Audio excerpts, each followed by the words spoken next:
What's going on, guys? Yes, that's right. I'm down £50,000 year to date, and the main reason for that is Tesla. Tesla's down 20% over the last 3 months.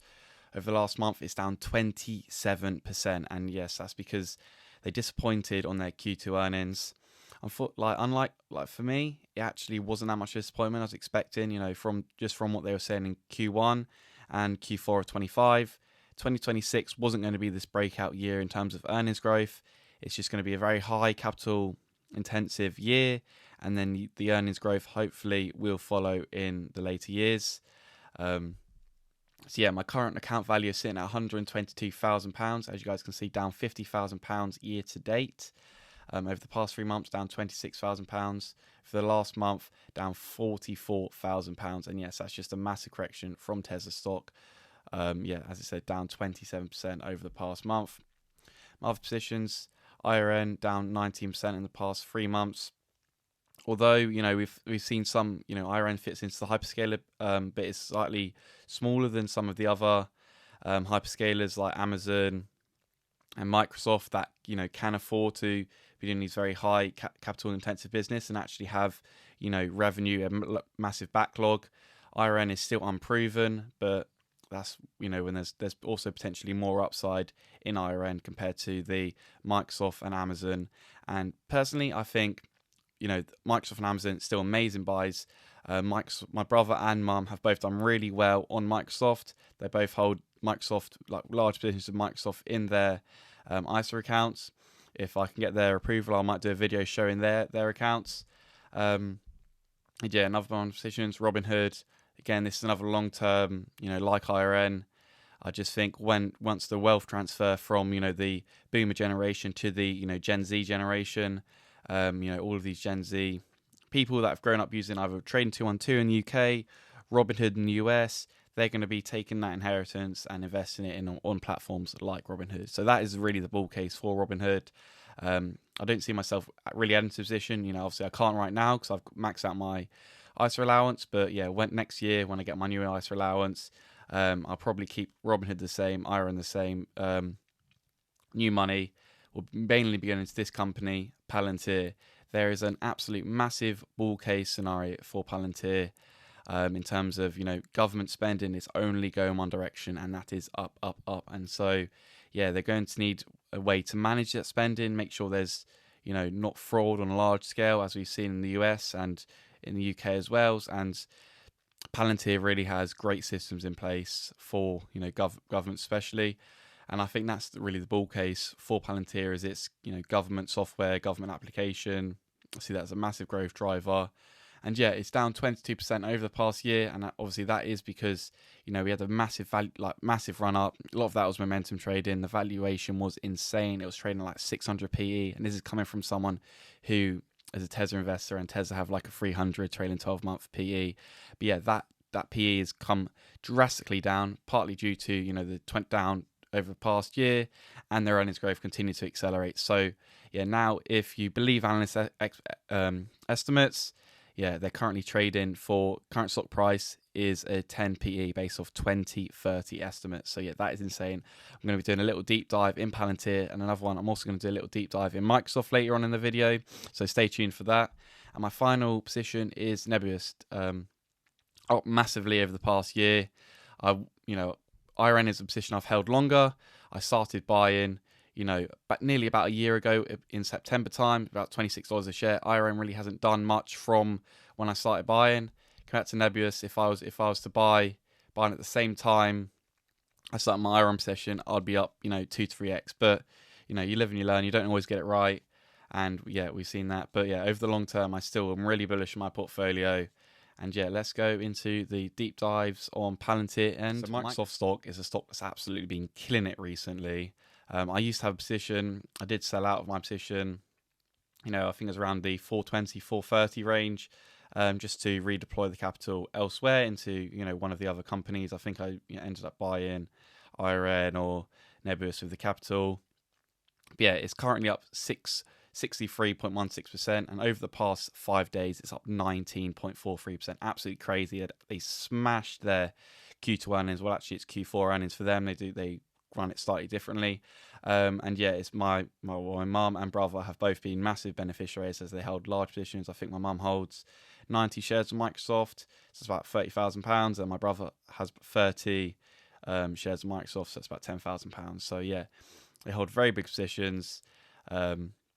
Yeah, I was telling them to get into Microsoft a few months ago, and when I had my position in Microsoft, it was, that was before I sold out, just to redeploy it into other opportunities, just because I would kind of up in my risk tolerance. But yeah, I kept it into them and said you can't go wrong with Microsoft. So yeah, EPS on a forward basis is on a so that's $19 a share, and forward PE ratio 23.88. So that is still considerably cheap for Microsoft. Normally they trade around the 30, so there is still very upside in Microsoft stock. And obviously analyst estimates, yeah, they don't expect growth to be slowing down anytime soon. If you just take their 2030 estimates, Microsoft's currently trading at a forward PE of 14, and if you expect it to be about trade for 30p in 2030, which I think's entirely possible, it'll be about a double in between now and 2030. So yeah, great company to be investing right now. And yeah, even now, if you get up to so if you go target PE of 30 in 2030, yeah, that's 114% upside. Annualized, compounded annualized return of 21.5%. So yeah, about $1,000 a share in 2030. So that is kind of what my price target is for Microsoft. In the coming years, about $1,000 a share in 2030. So yeah, still tremendous upside in Microsoft stock. Obviously, if you compare that to my Tesla price target of, I think this was showing it between 900 and 1300, which is about 200% upside. My own personal valuation model went 1475. So yeah, that's why I'm not investing in Microsoft. I'd rather take on more risk. And yes, there is a lot more risk with Tesla. A lot more can go wrong. But yeah, I'm willing to take the risk. But yeah, when I was saying to my mum and brother, yeah, they prefer to take a slightly lower risk. They don't want to be as heavily in the risk companies. They're taking a lower risk tolerance. They would rather just be in Microsoft, and that's still yielding great returns. 21.5% a year annualized between now and 2030 is still a great price. And if you look at the value graph, it's still considerably cheap. It's not as cheap as it was, but yeah, it's currently sitting at PE of 26.89 trailing 12 months, and normally it trades around the 34 trailing 12 months, or like a 30 forward PE. And yeah, if you compare that to earnings estimates have just been going up and up and up. And yeah, the stock price massively fell, and yeah, even after the recent run up of like 16-17%, it's still 21% below fair market value if it was to trade back at the trailing 12-month PE of 34. And the reason for that is the free cash flow. It's looking very expensive if you're just taking on if you're just looking at free cash flow right now, just because they are investing massive amounts into data centers, and just hyperscaling their cloud business. But the difference between other companies like Meta that is just investing, they actually have an order backlog. So when they get this compute online, there is instantly demand for it. So it's a lot less risky, and that's why we've seen both Microsoft and Amazon just jump after earnings. The one I personally like to look at is operating cash flow, just because that just looks at what's coming into the business, as kind of profit before reinvesting. So if we look at price operating free cash flow, it normally trades around, trailing 12 months about 26, and that gives you 28% below fair market value. So yes, Microsoft is still a buy in my opinion, but that's not to say it can't go down. Obviously not financial advice. Do your own research when investing in stocks. But yeah, as we've seen, the thesis for Microsoft, hasn't really changed between early 2025, early in 2026, and we saw the share price go absolutely hammered down to 358. Yeah, and that was obviously a great buying opportunity. In hindsight, I did pick up some shares there, but then I sold it, and then at like 427. So yeah, and now it's above that. But yeah, both my mum and brother have still done incredibly well in Microsoft shares. However, the company that I am personally investing into and will continue to invest into in my invest account, and especially next year ISA if the price continues to stay around this levels, is of course Palantir. I'm very bullish on Palantir. I did stay away from Palantir just because early last year, because I thought the valuation was getting a bit insane. I wish I went to it earlier, but yeah, just because I learned my lesson from Tesla about trying to chase the run up, I was like, no, I'm going to sit back, wait for the earnings to catch up to the valuation. And yeah, if we just look at like some of their earnings, EPS growth over the 1 year up 293%. That is actually insane. So yeah, and obviously the massive run up was when they finally, actually became profitable. That's kind of a massive flip in companies that happened in Tesla in 2020. As soon as they went from losing money to making money, their share price skyrocketed. And yeah, so yeah, if you look at Palantir right now, based off analyst projections of 2030, the forward PE is sitting at 9.3, which I think is actually insane considering I think in 2030 Palantir could still trade for around a 50 PE. So yeah, I'm not as bullish as some of these analysts. But yeah, so because I'm a little bit more conservative, because that growth I think is insane. But yeah, it's definitely possible. So yeah, I do think the target PE, that's kind of what the forward PE is now. But I do think in 2030 the future growth will be lower than it is now. So I think that the target PE for Palantir in 2030 will be sitting around 50 PE trading 12 months. And yeah, that is an upside of 439%.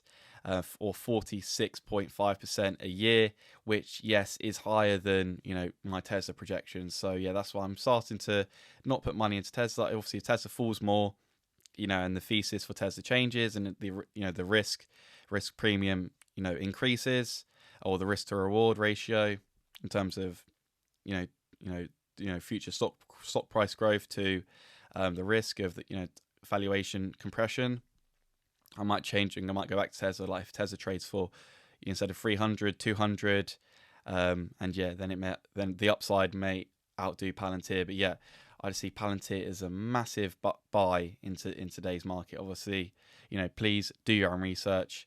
This is not to give you investment advice. This is just showing you my thoughts. And yet on the value graph, it is trading what he historically has traded for, or the median of what it has traded for. Obviously, during 2025 and early 2026, when it was trading for PE of like over 300, that was insane. But now it's actually come down and is trading at fair value. So normally it's like not the best entrance to get a fair value. Obviously you want to get when it's below fair value, when it's trading slightly cheaper. But just because the growth is so high, getting it for fair value is just still a good buy in my opinion. So yeah, that is why I'm personally, buying Palantir. It's a very high growth business model. And you guys, if you enjoyed the little, portfolio update, as long as the analysis with both Microsoft, Palantir, Palantir's got earnings coming up. Microsoft has just had earnings. So yeah, obviously this can change if Palantir report bad earnings and then the stock falls. But personally, I'll just see that as a even greater buying opportunity. Anyway, guys, thanks so much for watching. If you did enjoy the video, please make sure to like, subscribe, and share with anyone else who might be interested. Anyway, that's it for me today, and I'll see you in the next one. Goodbye.